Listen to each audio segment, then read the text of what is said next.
प्यारे दोस्तों, इन अघोरी माता के बारे में आप सब तो अच्छे तरीके से जानते हैं, क्योंकि हमने आपको बता भी रखा है कि इनको भारत की सबसे ज़्यादा सुंदर अघोरी कहा जाता है। देखने में जितनी ज़्यादा सुंदर हैं उतनी ही ज़्यादा अघोर क्रियाएं करती हैं ये माता। अघोरी माता साध्वी अघोर क्रियाओं में बहुत ज़्यादा निपुण है, इसीलिए इनको महारथी हासिल है इन सब में। कामाख्या के अघोरी जो होते हैं वो भी अघोरी माता साध्वी के आगे अपना शीश झुकाते हैं।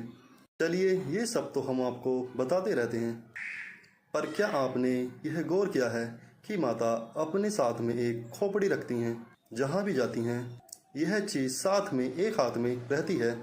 एयरपोर्ट हो चाहे कोई भी मंदिर हो, कहीं भी जाती हैं ये खोपड़ी अपने साथ रखती हैं। ये खोपड़ी की तरह दिखने वाला क्या वास्तव में खोपड़ी है या कुछ और? आपने यह तो गौर किया होगा कि यह खोपड़ी ही है। बहुत लोग कहते हैं कि अघोरी जो होते हैं भारत में हो या कहीं और, वो किसी बर्तन का उपयोग नहीं करते हैं। बताते हैं कि यह अघोरी मानव खोपड़ी में पानी पीते हैं और खाना भी खाते हैं।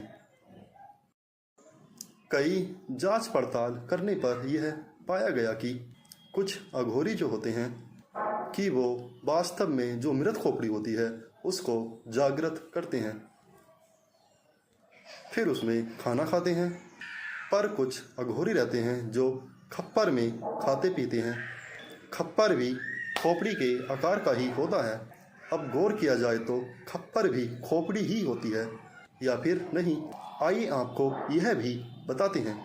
तमाम तथ्यों से पता चला कि खप्पर को खोपड़ी नहीं कह सकते, क्योंकि यह मिट्टी से बना एक काले रंग का पात्र होता है जिसका प्रयोग शुद्धता के लिए, खाने पीने की शुद्धि के लिए किया जाता है। मतलब खप्पर का प्रयोग वे अघोरी करते हैं जो माता काली और शिव की पूजा करते हैं और इन दोनों का उपवास रखने वाले होते हैं। वे सात्विक साधक होते हैं।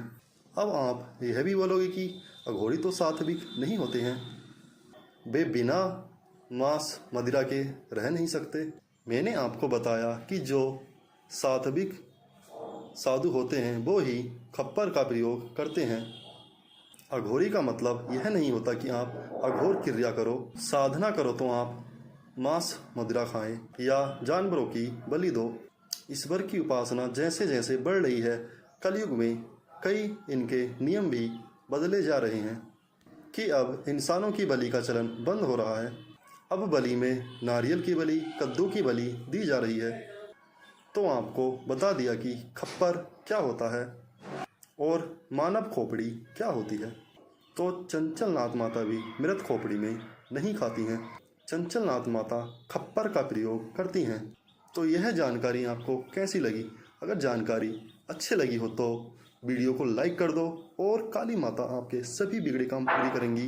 काली माता के लिए हमारे चैनल को सब्सक्राइब करो और शेयर करो। थैंक यू दोस्तों।